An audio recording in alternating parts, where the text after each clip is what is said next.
My dear child, let me tell you something today that I want you to hold close to your heart forever. You are living in a world that never stops moving. Everything around you is rushing, pushing, and pulling you in 100 different directions at the same time. People want answers right now. They want food delivered in 10 minutes. They want money in their account today. They want their prayers answered by tomorrow morning. And if things do not happen fast enough, they get angry, frustrated, and bitter. This rushing, this impatience, this terrible hurry has slowly crept into your soul without you even noticing it. And now you are tired. You are short-tempered. You get upset over the smallest things. A little delay makes you furious. A small inconvenience ruins your entire day. My dear one, I see all of this. I see how exhausted you are from running a race that never seems to have a finish line. And today, right now, in this very moment, I am asking you to stop. Just stop. Take a breath. Come and sit with me for a while because I have some very important things to say to you. Things that your heart has been desperate to hear for a very long time. I am not going to speak to you in complicated, confusing language. I am going to speak to you the way a father speaks to his most beloved child. Simply, clearly, and from the deepest place of love that has ever existed in this universe. The first thing I want to talk to you about is love. Not the kind of love you see in movies, not the kind of love that disappears when things get difficult. I am talking about a love that chooses to be kind, even when someone is being completely horrible to you. I am talking about a love that smiles gently at the person who just cut you off in traffic. I am talking about a love that responds to a rude, mean email from a coworker with patience and grace instead of anger and fire. This kind of love is not natural. Your human body does not want to do this. Your flesh, the part of you that reacts without thinking, wants to fight back. It wants to teach people a lesson. It wants to make sure everyone knows when they have done something wrong. But I am asking you today to choose something completely different. I am asking you to let my love be the very first thing that comes out of you when life presses hard against you. Think about it this way. Imagine you have a beautiful glass filled with clean, clear, sweet water. Now imagine someone bumps into you suddenly, and that water spills out everywhere. What spills out is exactly what was inside the glass. You cannot bump a glass full of clean water and have dirty, muddy water come out. Whatever is inside is what spills. And I want what is inside of you to be so full of my love, my peace, and my kindness that even when the hardest, most painful things in life bump into you, what spills out is still something beautiful. This is what I am growing inside of you. This is the fruit of my spirit, and it takes time to grow. Just like a real fruit on a real tree, you do not plant a mango seed and eat a mango the next morning. It takes seasons. It takes rain and sunshine and waiting. Be patient with the process. My child, every video on this channel is created with love, faith, and dedication to sharing God's Word. If these messages inspire and encourage you, you can support our mission through the Ko-Fi or PayPal links in the description and pinned comment. Thank you for being part of this journey. Now let me talk to you about joy, because I think you have misunderstood what joy really is. Most people think joy means being happy all the time. They think it means walking around with a big smile on your face, pretending that everything is fine, even when your world is falling apart. That is not joy. That is a mask. Real joy is something much deeper and much stronger than that. Real joy is like a solid rock at the very bottom of a stormy ocean. On the surface, the waves are crashing and the wind is howling, and everything looks terrifying. But deep down at the bottom, the rock does not move. It does not shake. It does not run. That rock is joy, and I want you to have that rock inside of you. When your bank account is nearly empty, and the bills are piling up on the kitchen table, you can still have joy because you know that I am your provider, and I have never once let you starve. When the doctor comes in with a report that makes your stomach drop and your hands go cold, you can still have joy because you know that I am your healer, and I hold your life gently in my hands. When you feel so completely alone that you sit in your car in the dark parking lot and cry, because you have nobody to call, you can still have joy, because you know that I am right there beside you, closer than the air you are breathing. This is not pretending. This is not fake happiness. This is a deep, fierce, unshakable confidence that no matter what happens in this broken world, I have already won. And because I have won, you have won too. I also want to speak to you about patience because I know this is one of the hardest things for you. You are in a waiting season right now. You can feel it.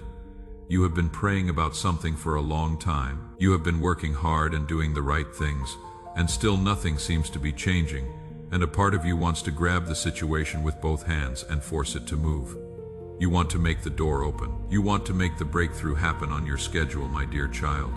Stop pushing against the door. When I am ready to open it, no force in heaven or earth will be able to keep it shut. And when I am not ready to open it yet, all your pushing and straining and forcing is only going to hurt you and delay the process. Patience is not sitting around doing nothing. Patience is working faithfully, trusting quietly, and keeping your heart steady while you wait for my perfect timing. Think about a farmer. He does not plant seeds in the morning and come back that afternoon expecting a full harvest. He plants his seeds, and then he waters them, and he takes care of the soil, and he waits through the cold nights and the hot days and the uncertain rainy season. He trusts the process. He trusts that the seed is doing something underground, even when he cannot see anything happening above the ground. That is exactly what I am asking you to do. Trust that I am doing something in the hidden places of your life, even when you cannot see any visible sign of it yet. And while you are waiting, I want you to practice something very important. I want you to practice being faithful right where you are, with exactly what you have. Doing exactly what is in front of you today. Do not wait for a big platform to start making a difference. Do not wait for more money to start being generous. Do not wait for a better job title to start working with excellence. Start right now, start today. The person serving food at a restaurant who does their job with a warm smile and a kind heart is doing holy work. The mother who wakes up at 5 in the morning to make sure her children are fed and loved before school is doing holy work. The young man who stays late at the office not to impress his boss, but because he genuinely cares about doing a good job, is doing holy work. Your work, wherever you are and whatever you do, is worship when you do it with a heart that honors me. I want you to understand something very deeply. The place where you are standing right now is not a mistake. I did not accidentally put you in that neighborhood, that family, that job, that city. I placed you there on purpose. You have been positioned exactly where you are, because there are people around you who need what only you can give them. Your specific story, your specific struggles, your specific voice, your specific smile. They are all perfectly designed to reach the people standing right next to you in this season of your life. Stop waiting to be discovered by the whole world. Start serving the people right in front of you. That is where your real ministry lives. Now, before we go further, I want to pause here and remind you of something important. If this message is touching your heart, if these words are bringing you comfort and strength and direction, then I want to encourage you to subscribe to this channel right now. Press that subscribe button and turn on notifications so that you never miss a message. Because every single week there are fresh, powerful words waiting to be poured into your heart and into your life. You are not stumbling across this by accident. You are meant to be here. Now let us keep going, because there is so much more I want to say to you. My dear child, I want to talk to you about that voice in your head. You know the one I mean, the one that starts speaking loudly at night when the house gets quiet and the lights go off and you are lying there in the dark with your thoughts. That voice loves to bring up every single thing you have ever done wrong. It replays your worst moments on a big loud screen in your mind. It tells you that you are a fraud. It tells you that you are permanently broken. It tells you that you have made too many mistakes for someone like me to ever truly love you completely. It tells you that the things you have done in secret, the things nobody else knows about, those things have disqualified you from receiving my goodness. And you listen to that voice. You let it pile heavy bricks of shame and guilt onto your chest until you can barely breathe. Today I am telling you to shut that voice down completely. That voice is a liar. It has always been a liar, and the most powerful thing you can do when it starts speaking is to answer it with the truth. And the truth is this: there is no condemnation for you, none. When I forgave you, I did not do it halfway. I did not forgive you a little bit. and then keep a list of your worst moments in a filing cabinet somewhere to pull out. When I am disappointed in you, I forgave you completely and totally. I took every single mistake, every failure, every secret sin, every broken promise, every moment of weakness, and I buried it in the deepest place in the ocean. And then I put up a sign that says no fishing allowed. It is gone. It is over. I do not hold it against you anymore. So why are you still holding it against yourself? Why do you keep diving back into that ocean to pull up the very garbage I threw away? You are not defined by your worst day. You are not defined by your biggest failure. You are not defined by the way someone treated you, or the things that were done to you, or the terrible choices you made when you were hurting and desperate. You are defined by something much bigger and much more permanent than all of that. You are defined by my love for you, and my love for you is not based on your performance. It was not earned by your good behavior. It will not be taken away by your bad behavior. It simply is. It has always been. And it will never end. I want you to start speaking to yourself the way I speak to you. I call you chosen. I call you loved. I call you mine. I call you more than a conqueror. I call you a fully equipped, deeply cherished child of the Most High. If I do not speak to you with cruelty, you have no right to speak to yourself with cruelty either. When you look in the mirror this morning, I do not want you to list everything that is wrong with you. I want you to look at yourself and say out loud, I am forgiven. I am loved. I am chosen. I am enough. Say it even when you do not feel it. Say it especially when you do not feel it, because the truth is not determined by your feelings. The truth is the truth whether you feel it or not. Now I also need to talk to you about time, because I know that the feeling of being left behind is one of the things that torments you most. You look around at your friends and your classmates and your co-workers, and it seems like everyone is moving forward. While you are standing completely still, they are getting promoted. They are getting married. They are having babies. They are buying houses. They are traveling the world, and you are still waiting, still in the same place, still praying the same prayers. And that deep panic starts to grip your chest. You feel like you are running out of time, like the best years of your life are slipping through your fingers while you stand there watching everyone else live. My precious child, stop looking at their clock. You are not on their timeline. You are on mine. And my timeline is perfect. Every single door that is closed in your face was not a punishment. It was a protection. Every delay you have experienced was not me forgetting about you. It was me carefully preparing both you and the blessing to be ready for each other at exactly the right moment. A flower does not bloom before its time, no matter how badly you want it to. You cannot rush the sunrise. You cannot speed up the seasons. And you cannot force my hand to move before I am ready to move it. What you can do is trust me. What you can do is stay faithful in the waiting. What you can do is keep growing, keep preparing, keep becoming the person who will be ready to carry the blessing when I finally release it. There is a big difference between being buried and being planted. Both things look the same from the outside. A seed that is buried looks exactly like a seed that is planted. They are both underground, both in the dark, both unable to see the sun. But a buried seed has no future. A planted seed has an entire forest inside of it. You are planted, my dear one, not buried. You are planted in good soil by my own careful hands, and I am watering you and watching over you and waiting for exactly the right moment to watch you break through the surface and reach toward the light. My dear child, I also want to prepare you for something that is coming, and I am telling you about it not to frighten you, but to make sure you are ready. Storms come. They come for everyone. No life is lived completely without difficulty and pain and loss. You have watched it happen to people around you. You have seen the phone call that changes everything arrive in the middle of a perfectly ordinary Tuesday afternoon. You have seen people who seem strong and stable get knocked completely off their feet by unexpected illness or betrayal or loss. And somewhere in the back of your mind, you know that your turn is coming too. We all have our storms. The question is never if the storm will come.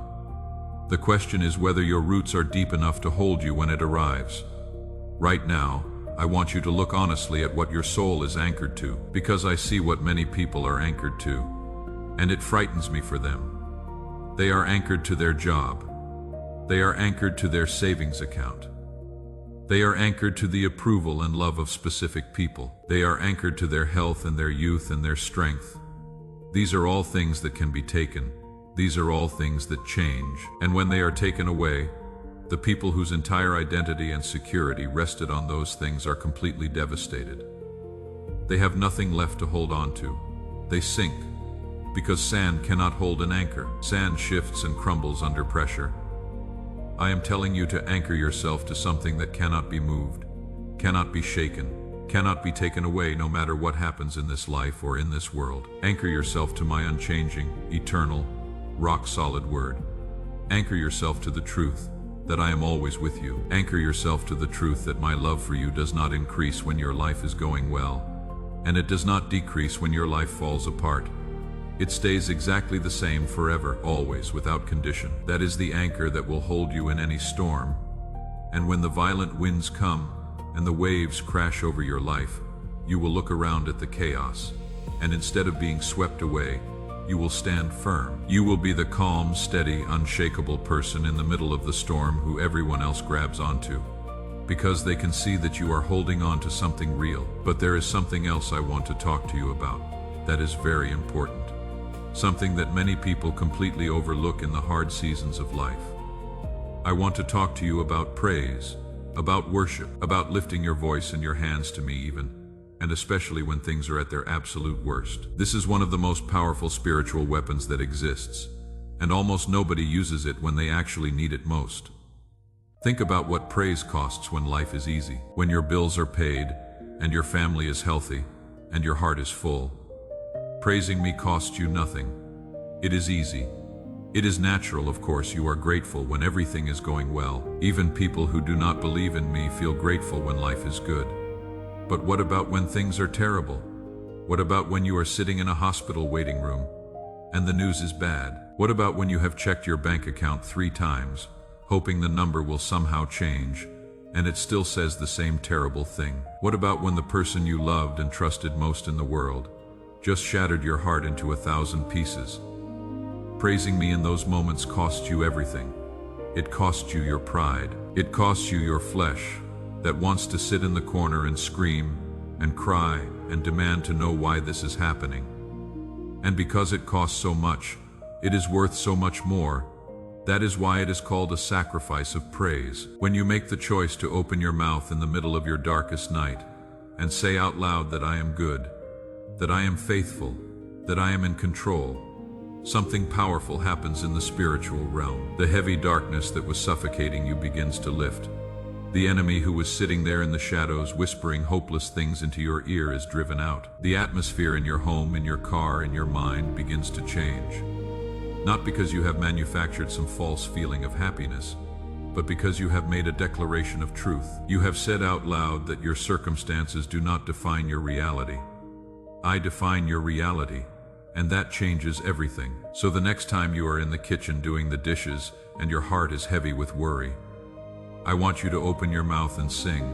It does not matter what your voice sounds like. It does not matter if you only know 3 words of one song, sing them. Speak my name out loud in that room. Tell me that you trust me. Tell me that I am good.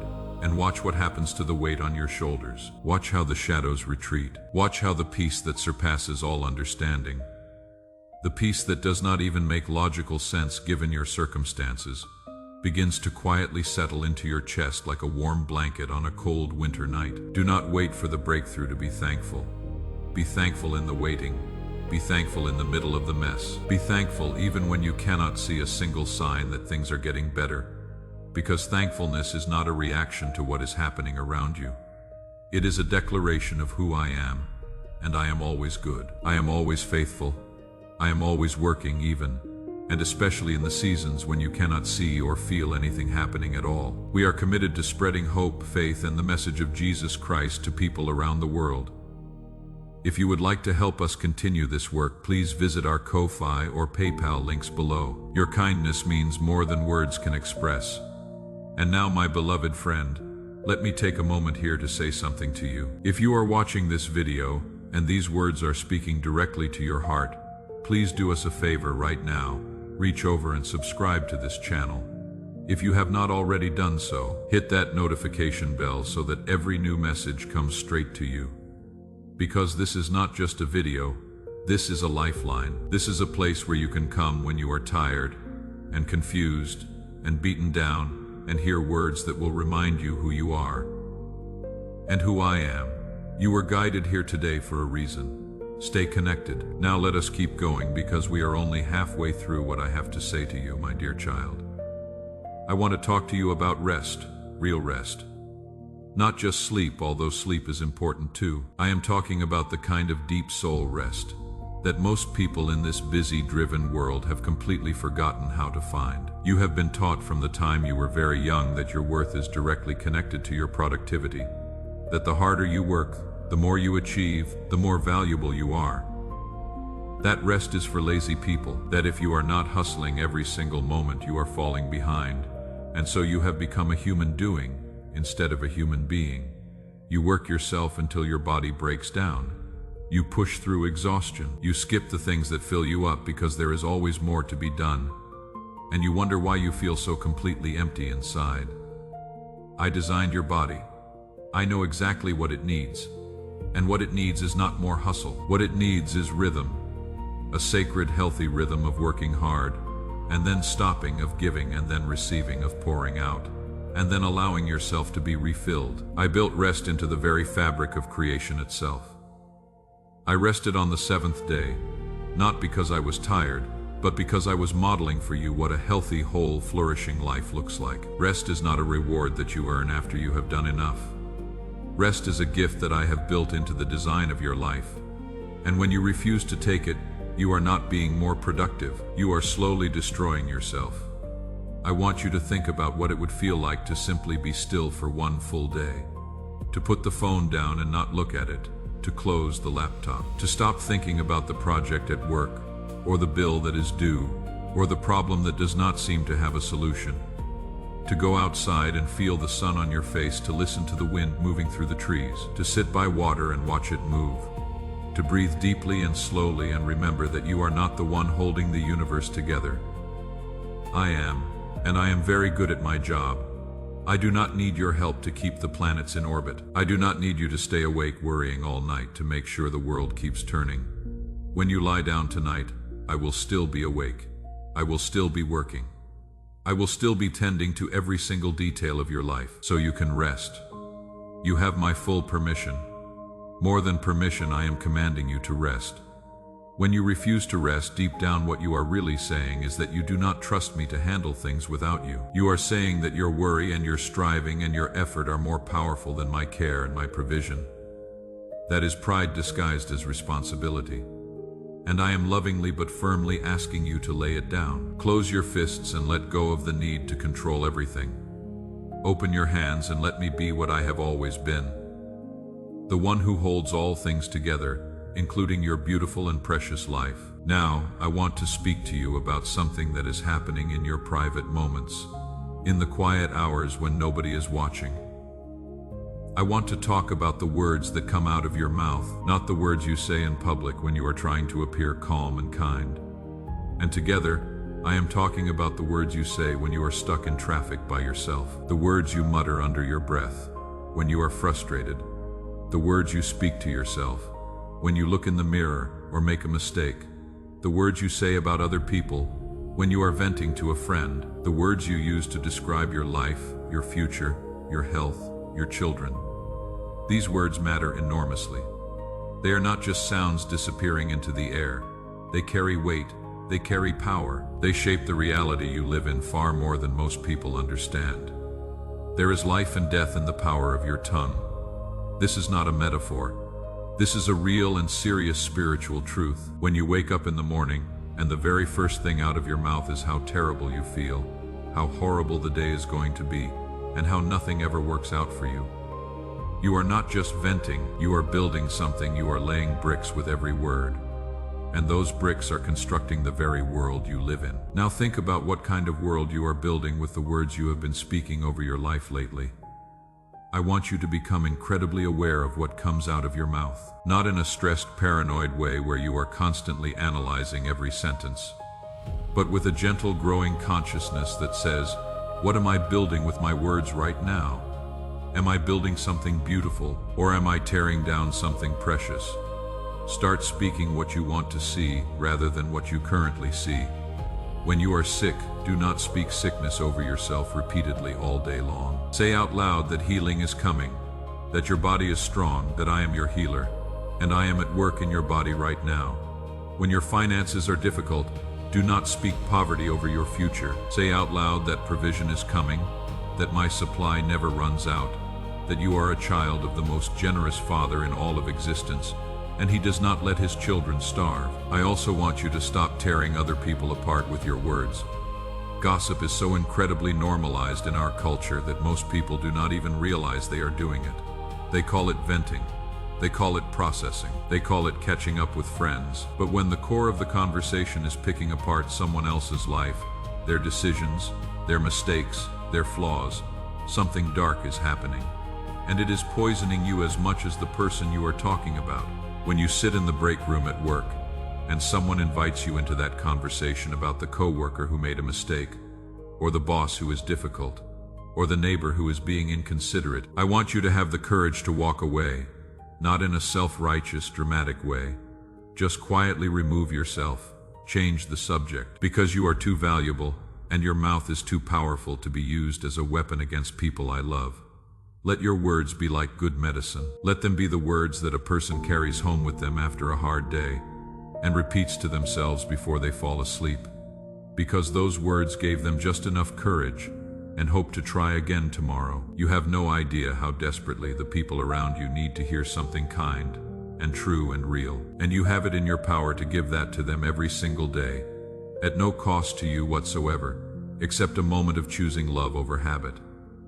My beloved child, I also want to talk to you today about fasting, because I believe this is something that has the power to completely change your spiritual life.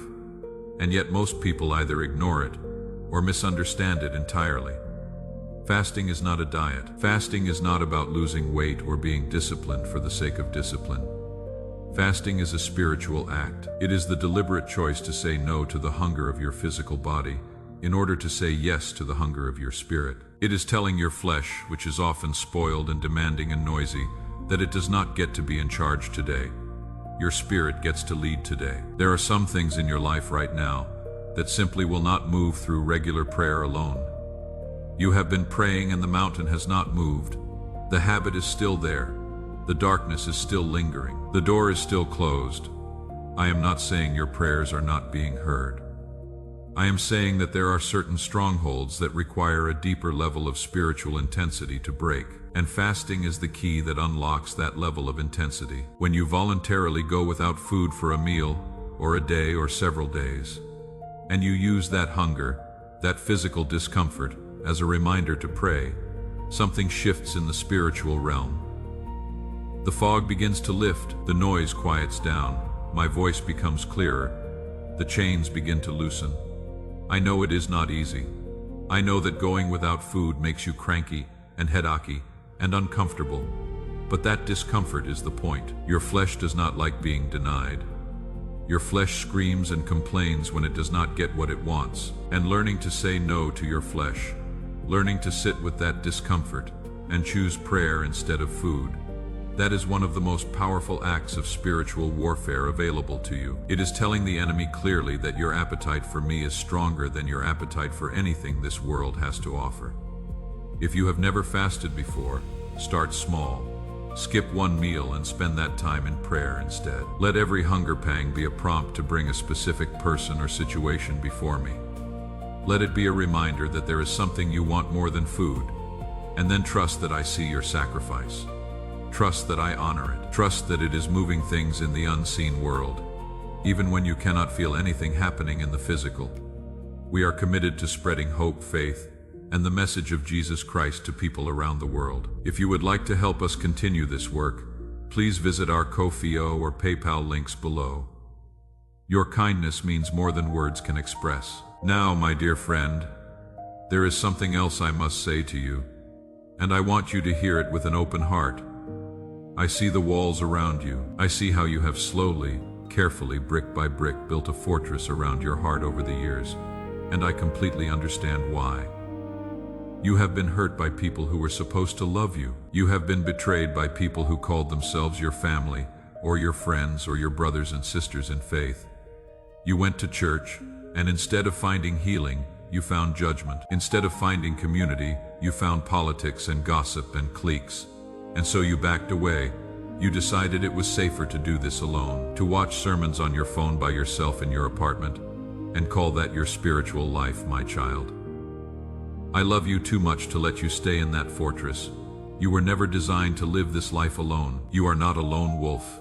You are a member of a body, a living, breathing, beautiful, messy, imperfect body of people who need each other desperately. A hand cannot survive if it separates itself from the body. A foot that cuts itself off from everything else is a foot that will soon die. You need people, and people need you. Not perfect people. Perfect people do not exist. You need real people, broken and struggling and trying their best, just like you are.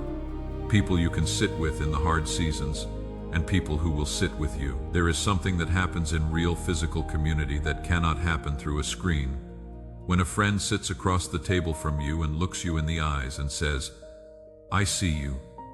I am here. I am not going anywhere." Something in your heart is healed that cannot be healed any other way. When someone shows up at your door with food after your worst week and asks absolutely nothing from you in return, a wall comes down. These are sacred moments. These are the moments where my love becomes tangible, becomes something you can touch and taste and feel. And they only happen when you are willing to step out of your isolation and let people in. I know it is risky. I know the walls feel safer. I know that letting people in means eventually they will disappoint you again, because they are human, and humans are imperfect. But I command you to take that risk anyway. Have the courage to love imperfect people in an imperfect community, and to stay when things get messy instead of running away. Forgive quickly, offer grace generously, ask for help when you need it, and show up for others when they need you. This is where the richest, deepest parts of this life are lived. Not in the safe, lonely fortress. Out here in the beautiful mess of real human connection. My beloved, I also need to address something very important today. The issue of pride. Not the loud, obvious kind of pride that everybody can see. The quiet, sneaky, deeply hidden pride that disguises itself as self-reliance, as strength, as independence. The pride that says I do not need help. The pride that says I worked hard for everything I have, and I deserve the credit. The pride that gets deeply offended when someone corrects you or disagrees with you, or does not treat you with what you consider the proper respect. This kind of pride is incredibly dangerous, because it is so hard to see in yourself. You think it is just confidence. You think it is just having standards, but underneath it is a heart that has quietly placed itself at the center of the story where I am supposed to be. I am asking you today to genuinely humble yourself. Not as a performance, not because someone is watching, but in the quiet, private places of your heart where only you and I know what is actually happening.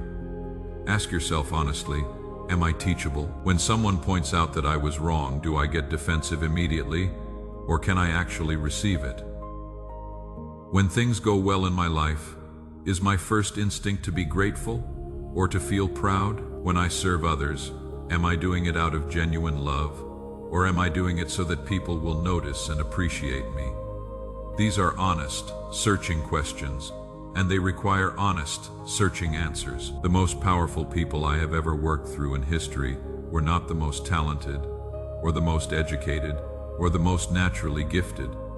They were the most humble. They were the ones who said, "I have nothing to offer except what you put in me, and I am completely dependent on you for all of it." That total emptying of self is what creates the most room for my power to fill. The vessel that insists it is already full cannot receive anything new. But the vessel that comes to me empty, with open hands and a surrendered heart, I can fill that vessel beyond what it could ever imagine. When you serve quietly, doing the jobs nobody else wants to do. When you encourage someone who has nothing to offer you in return. When you step back and let someone else take the credit for something you worked on. When you admit you were wrong and apologize sincerely, that is where your true greatness lives. Not in the titles, not in the applause, not in the recognition. In the quiet, humble, faithful obedience that says, I trust you more than I trust my own ability to manage my life. And now, my dear precious one, I want to talk to you about something absolutely beautiful. I want to talk to you about the harvest that is coming. I know that you have been in a long season of planting, a season that has felt hard and lonely and invisible. You have been putting seeds in the ground in the dark, and you have not been able to see anything growing. You have shown up faithfully to the work when nobody was watching.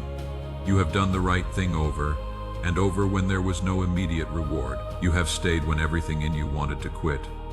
And now, I want you to lift your eyes and look at the fields, because something is changing. The ground is shifting beneath your feet in ways you cannot fully see yet, but you can feel it. There is something stirring in the spiritual realm around your life. I am beginning to move in ways that are going to surprise you.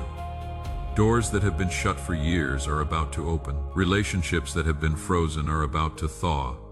Situations that seemed absolutely impossible are about to suddenly become very, very possible. I am not telling you this to get your hopes up so I can disappoint you. I am telling you this to prepare you, because when the harvest comes, you need to be ready.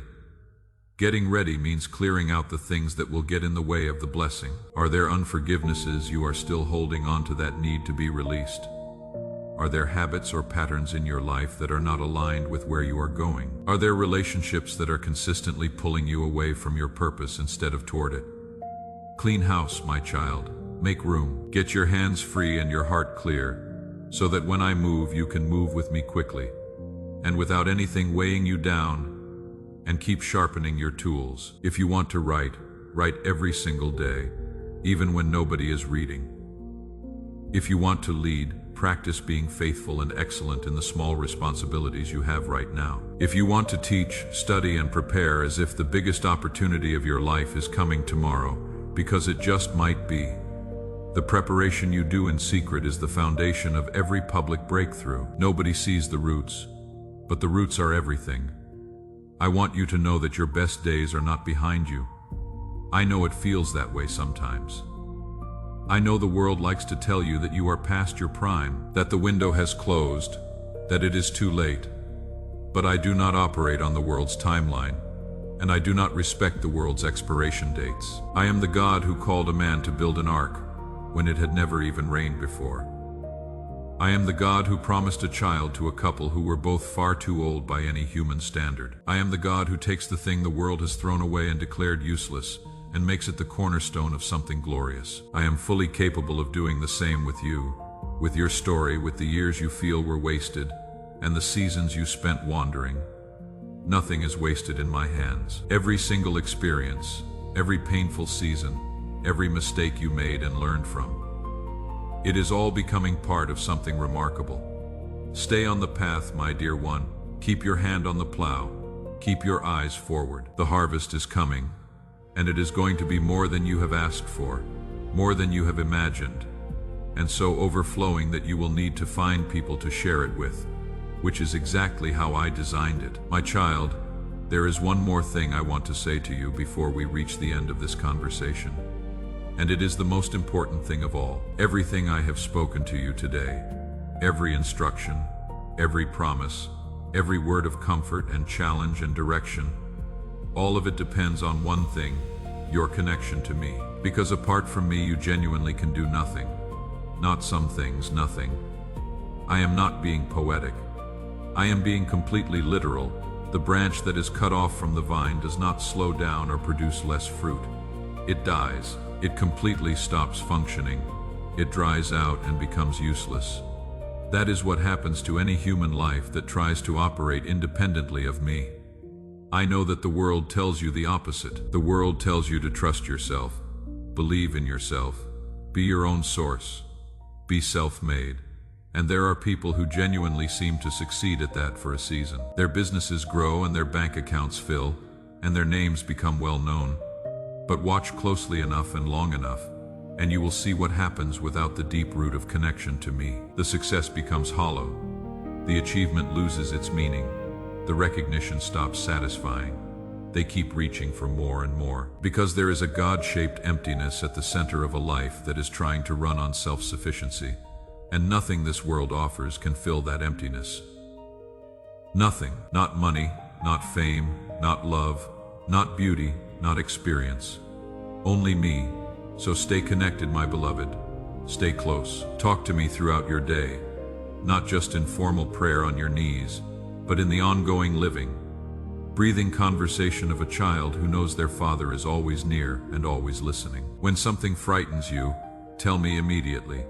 When something delights you, share it with me. When you do not know what to do, ask me.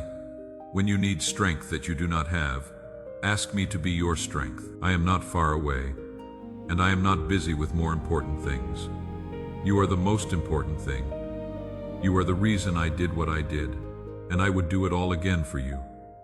Just for you. Now, dear friend, as we come close to the end of this message, please take a moment right now to subscribe to this channel. If you have not done so already, every single message here is designed to reach deep into your heart and remind you of what is real, what is true, and what is eternally important. Share this video with someone who needs to hear these words today. Leave a comment below and tell us what part of this message touched you most. Your words may be exactly the encouragement that someone else who is reading the comments needs to keep going. You are part of this community, and this community is stronger because you are in it. My dear child, I want you to sit quietly for just a moment and think about the journey you have already walked to get to this very point in your life. Think about the roads you have traveled, the tears you have cried in the dark when nobody was around, the mornings you woke up and genuinely did not know how you were going to get through the day. Think about the times you smiled at people and said you were fine when deep inside something was breaking. Think about the prayers you whispered under your breath while driving, the desperate conversations you had with me when you were so low and so lost that you could not even find proper words, just groans, just desperate reaching towards something bigger than yourself. You made it through every single one of those moments. Every storm you were certain would destroy you. You are still here. That is not luck. That is not coincidence. That is me. That has always been me carrying you through the things that should have ended you, holding your broken pieces together when you were convinced there was no way to be whole again. And I want you to understand something very important right now. The fact that you are here, in this moment, listening to these words, is not an accident. Out of all the videos you could have watched today, out of all the paths your day could have taken, something guided you here. I guided you here because there are specific things I need to say to you today. Things that are perfectly designed for exactly where you are in your life right now. Things that will reach into the specific wounds and specific questions and specific fears that are sitting in your heart at this very moment. So settle in. Open your heart wide, because what I am about to pour into you is going to change something in you permanently. Every video is created with prayer, time, and dedication to reach those who may be searching for encouragement and faith. By supporting this ministry through Ko-fi or PayPal, you help keep this mission growing and touching more lives each day. God bless you abundantly. I want to start by talking to you about something that is secretly controlling your life in ways you have not fully recognized yet. I want to talk to you about fear, not the obvious fear, the kind where you jump when something startles you, or feel nervous before a big presentation. I am talking about the deep, quiet, slow, burning fear that sits in the background of your life and shapes every major decision you make without you even realizing it is there. The fear of not being enough, the fear of being truly known and then rejected, the fear of failing so badly that you cannot recover, the fear of losing the people you love most, the fear of the future being worse than the present, the fear of being ordinary, of living and dying without ever doing anything that truly mattered. These fears are not loud. They are quiet, but they are powerful. They are the invisible walls that keep you from taking the risks that would change your life. They are the invisible chains that keep you pacing back and forth in a small space when there is an entire world waiting for you outside the door. I need you to look at these fears honestly today, not to shame yourself for having them, because everyone has them, and having them does not make you weak or faithless. It makes you human. But you cannot overcome what you refuse to acknowledge. So let us bring these fears out into the open, into the light where they lose their power over you. because fear thrives in the dark. Fear loves to operate in the hidden places where it whispers things you never stop to examine or question. When you bring it out into the light and look at it clearly, and hold it up against the truth of what I have said about you and about your life, it begins to shrink. It loses its teeth. It stops being this enormous, terrifying shadow and becomes what it actually is. A lie dressed up in very convincing clothing. The fear that you are not enough is a lie.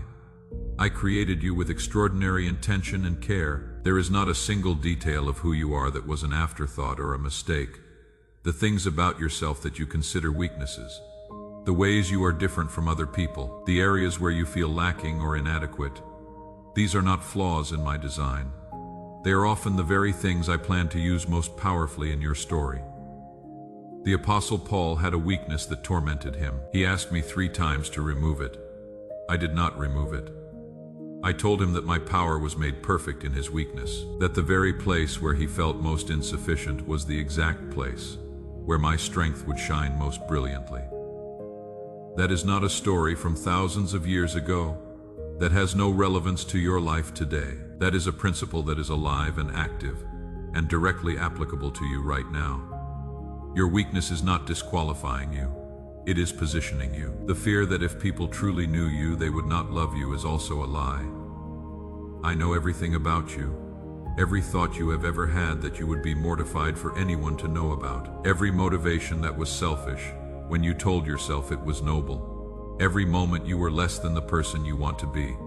I know all of it, every single part. And my love for you has not flickered for even a fraction of a second.